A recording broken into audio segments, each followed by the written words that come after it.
Good evening. I'm going to take a few minutes to review with you our district and building level finances. This is going to be a brief overview, but I'm going to try to include some of the information or pieces of information that's important to understand as we move forward in the district.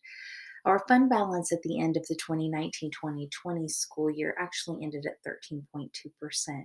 And that was better than the anticipated fund balance. We were anticipating a 12.5 or 12.8% fund balance, but due to the spring shutdown and, of course, those COVID funds that came in the spring and early summer actually helped us with that budget, and our fund balance ended at 13.2. When we had the 2019-2020 budget, it did include approximately 200,000 in deficit spending. For this year's budget that was approved prior to July 1 of 2020, obviously we reduced the deficit spending, but also spending in general in order to increase that fund balance. As you know, our tax levy did not pass, and it failed in November of 2019 as well as June of 2020. The Board of Education did approve the 2021 budget with nearly $500,000 worth of cuts, and that is in addition to those additional COVID funds that also came through for the next school year. We saved money through attrition, so staff who left the district were not replaced. We moved people around. That included transferring of 7 individuals from current positions to new positions within the district and restructuring some of our programs so that we could then absorb positions as needed so that those spots would not need to be replaced. Other cuts in the budget includes bus routes and elimination of preschool busing and transportation, a cut in athletic budgets, and I'll talk more about that when we get to the individual pages on buildings. Department chair, grade level chair stipends, professional development was reduced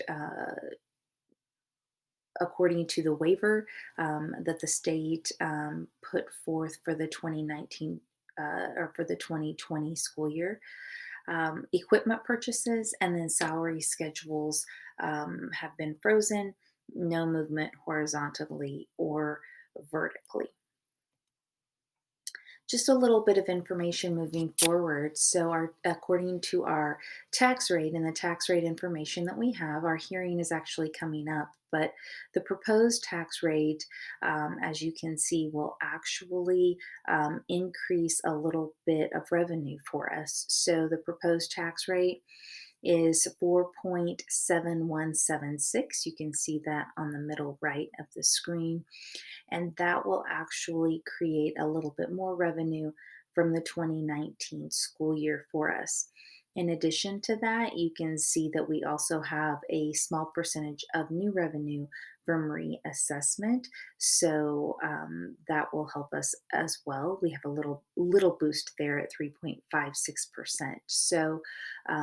The tax rate hearing that is coming up next week is very important to our financial condition as we move forward, because as you can see, that little boost in that tax rate will help us tremendously. Building level budgets for the 2020-21 school year have been cut again by 10%. As you know, they were cut by 10% for the 2019-2020 school year.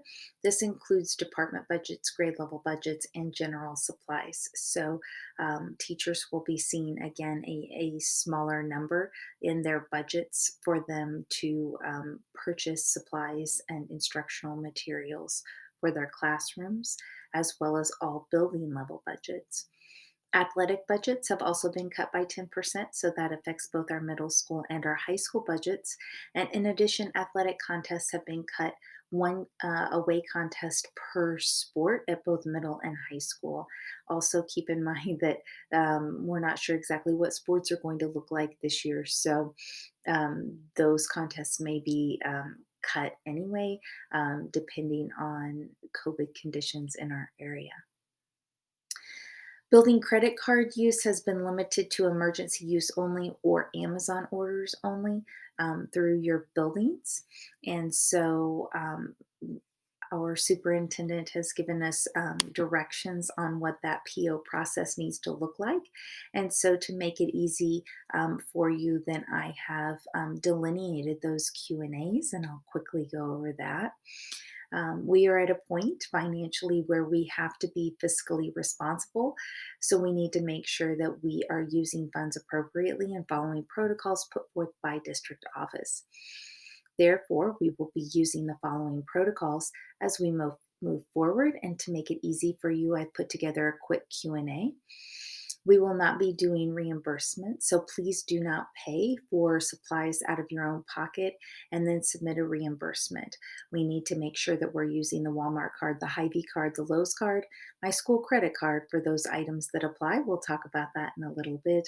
We're going through the PO process so that we are making sure that we are doing our due diligence as stewards of taxpayer monies within our community to move forward. To check out the Walmart Hy-Vee card or Lowe's card, you simply see me and I will get that to you. And when you return it to me, I will also need your receipt and the PO form, which I've attached for you and highlighted the portions that I need filled in that form so that I can process everything in SysFin. You will also need to go ahead and put that in your SysFin financial portal, please. If you have an Amazon order, it's pretty simple. You simply create a wish list in Amazon and submit that to me, and I will take care of the paperwork on my end. So that one's the easy one. And then what if you need something from a vendor other than Walmart, Hy-Vee, Lowe's, or Amazon? We have to go through the PO process. And to make that simple, I have the directions for you. So you will need to submit that request in SysFin along with the paper PO. And the information attached to that. And then I will look at that and process it. In addition, I have your individual spreadsheets to your accounts connected.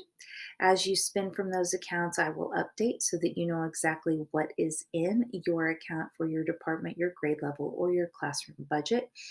In addition, please be careful because when the money is gone, the money is gone. Okay. I've also added information on how to code. All of your supplies will come out of CES Textbook General, and that should make it easy for us. And I have added that spot on the PO form. If you have any other questions, definitely see me so that we can make sure that we're following the process. Again, this is the process that has been sent to us from district office and Mr. Weber's for us to follow at Chillicothe Elementary School. If you have any other questions on finances, I would be happy to answer those. Thank you.